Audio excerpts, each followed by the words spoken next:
गोपालन सर, ये कर्नाटक में चुनाव जीतने पर लड्डू खिलाने पड़ते हैं या मैसूर पाक खिलाना पड़ता है? मैसूर पाक दोनों खाएंगे हम आज। मैसूर पाक, लेकिन उधर कर्नाटका में पायसम भी चलता है, खीर।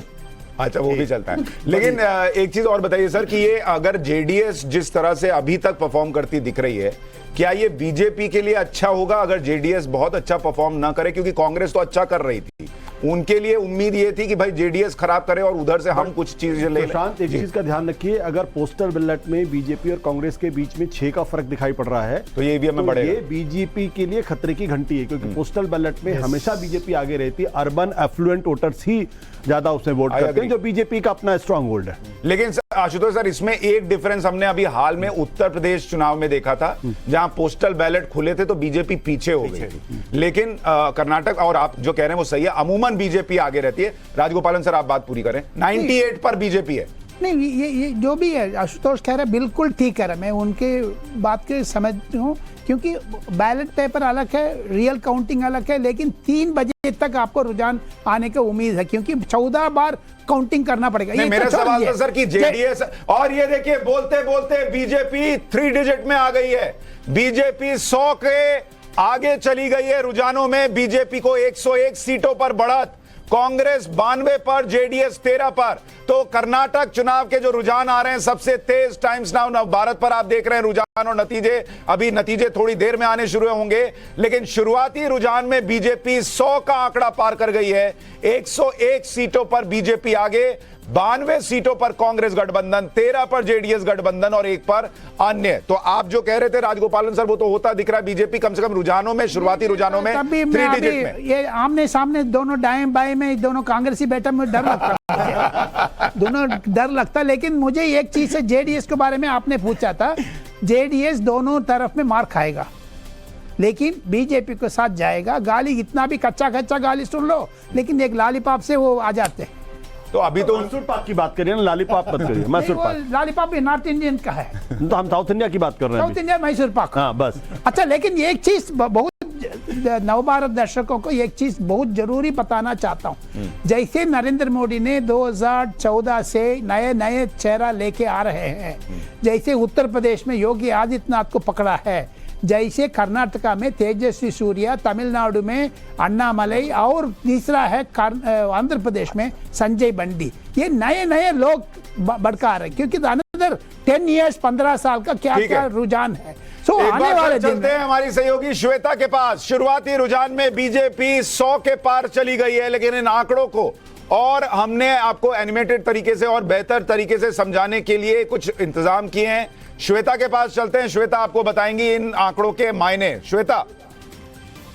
शुक्रिया सुशांत। और देखिए, ये जो आंकड़े हैं वो हम अपने वर्चुअल स्टूडियो से एक अत्याधुनिक तकनीक के जरिए अपने दर्शकों को और बेहतर तरीके से समझाएंगे और ग्राफ के जरिए भी बताएंगे कि कौन सी पार्टी अभी शुरुआती रुझानों में कहां पर टिक रही है। तो सबसे पहले, जैसे आप लगातार बता रहे हैं, भारतीय जनता पार्टी 101 सीटों पर रुझान में आगे चल रही है। वहीं कांग्रेस भी नेक टू नेक फाइट देती हुई 95 सीटों पर अगर आप देखें तो कांग्रेस को बढ़त मिली हुई है। इसके अलावा अगर जेडीएस की बात करें, क्या जेडीएस किंग मेकर बनेगी, ये सवाल फिलहाल समझ में नहीं आता, क्योंकि सिर्फ 10 सीटों पर जेडीएस अभी आगे बढ़ी हुई है और अदर्स को 1 सीटों पर बढ़त मिली हुई है। और ये देखिए, ग्राफ बार भी हम आपको दिखा रहे हैं। इन बार के जरिए आप देख के समझ सकते हैं कि कौन सी पार्टी को अभी कितना रुझानों में बढ़त मिल रही है। और ये अत्याधुनिक तकनीक है। इस तकनीक, इस ग्राफिक्स के जरिए हमारे दर्शक और बेहतर तरीके से ये समझ पाएंगे कि भारतीय जनता पार्टी सेंचुरी लगा चुकी है, पार कर चुकी है। और जो एग्जिट पोल के सुशांत जो नतीजे थे, जिसमें कांग्रेस को बहुमत मिलती हुई नजर आ रही थी, अभी फिलहाल जो कम से कम शुरुआती रुझान है उसमें तो बीजेपी के लिए बहुत ही ये जो आंकड़े हैं आत्मविश्वास बढ़ाने वाले दिखाई पड़ते हैं। देखिए जरा, बीजेपी 101 सीटों पर आगे, कांग्रेस 95 सीटों पर आगे, और पल पल ये जो आंकड़े हैं वो बदल रहे हैं। हालांकि अभी शुरुआती रुझान है और अभी बैलेट पेपर खुले हैं, जैसे अभी ईवीएम के और नतीजे सामने आएंगे, इन आंकड़ों में और तब्दीली होगी। लेकिन कम से कम इतना जरूर कह सकते हैं सुशांत की जो शुरुआती ये रुझान है बीजेपी के लिए अच्छी खबर लेकर सामने आ रहे हैं।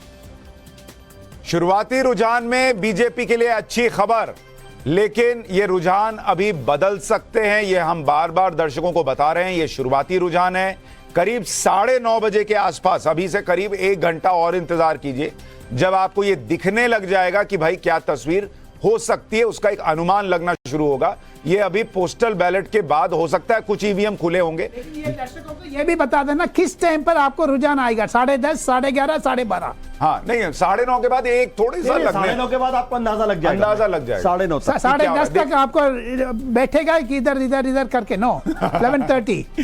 लेकिन इस वक्त देखिए, बोलते बोलते कांग्रेस भी 98 पर आ गई है, बीजेपी 100 और कांग्रेस 98। तो लोकेश भाई आप उम्मीद कर रहे हैं कि यहां से एक बार बीजेपी पीछे जाएगी और उसके बाद वो पीछे ही रह जाएगी। लेकिन इस बीच में दर्शकों को यह भी बताऊं कि आप ऊपर जो कर्नाटक के नतीजे देख रहे हैं, नीचे उत्तर प्रदेश निकाय चुनावों के नतीजों पर भी नजर रखिए, जहां 17 महापौर जो हैं उनको लेकर नतीजे आएंगे और बीजेपी 14 पर इस वक्त लीड कर रही है रुझानों में, सपा 3 पर, बीएसपी 0, कांग्रेस 0।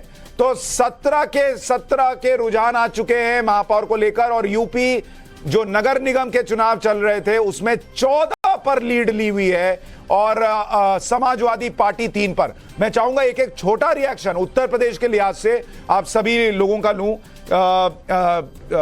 जयंतोदा, उत्तर प्रदेश में देखिए निकाय चुनाव है, लेकिन एक कहा जा रहा था कि क्या सेंटिमेंट है माफिया राज को खत्म करने को लेकर, बुलडोजर चलाने को लेकर, इन सारी चीजों। अच्छा, ये बोलते बोलते कर्नाटक में पहली बार कांग्रेस आगे हो गई है, 99 कांग्रेस, 98 बीजेपी। लेकिन पहला अभी ये रिएक्शन यूपी पर देखिए, यूपी में तो डबल इंजन नहीं ट्रिपल इंजन की बात अभी हो रही है। हाँ। मतलब ट्रिपल इंजन है, नगर निगम भी अगर होगा तो ये तो ट्रिपल इंजन का चुनाव है। लेकिन नगर निगम का चुनाव में भी पता चलता है लोगों को में आक्रोश है या नहीं, क्या, क्योंकि अभी वहां समाजवादी पार्टी का भविष्य क्या होगा। इस समय अगर मान लीजिए नगर निगम के चुनाव में समाजवादी पार्टी स्वीप करता तो हम क्या विश्लेषण करते। तो इसीलिए भाजपा का पकड़ अभी भी यूपी में बहुत मतलब जबरदस्त है, इसमें तो आपको मानना पड़ेगा। राजगोपालन सर, क्या ये मैसेज देगा निकाय चुनाव की योगी, अगर यही नतीजे में कन्वर्ट होता है कि योगी राज का जो माफिया को मिट्टी में मिलाने वाला मॉडल है उसको लोग स्वीकार कर रहे हैं? नहीं, एक तो कांग्रेस को तो मिट्टी में मिठा दिया योगी ने। अच्छा नहीं, अभी कमिंग बैक मिट्टी में मिला दिया, संविधान को मिट्टी में मिला दिया। अभी राजगोपाल कर्नाटक से इधर आ गए। अभी इसका मतलब ये कि एक सेकंड मेरी बात तो सुनो। सुनो एक चीज तो बता दो। आपने तो कह रहे थे मुझे, क्योंकि बीच में कुछ मुस्कुराहट भी चाहिए ना जी। मुझे लगता है कांग्रेस की जैसे मैं लड़की हूं, मैं लड़ सकती हूं, खत्म हो गया। 2 लड़के फॉर्मूला उनकी बाई ने लेके आया था, वो भी खत्म हो गया।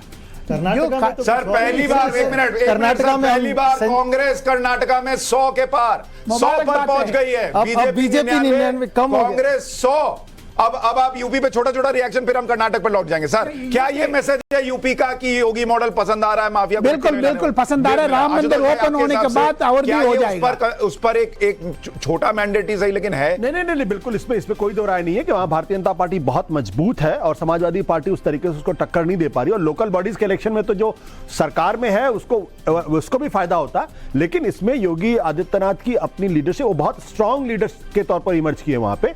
और एक चीज और बोलिए, जो डबल इंजन है वो ईमानदारी के साथ उत्तर प्रदेश में, ये बाकी जगह तो ऐसे ही है, जहां एक तरफ नरेंद्र मोदी है, दूसरी तरफ योगी आदित्यनाथ। असल डबल इंजन का काम वहीं पे है एक तरीके से। ठीक है। अब निजेश जी, यूपी बड़े साफ सी बात है, सुशांत की वोटर तो वही है ना, उसको कमल पर लगाना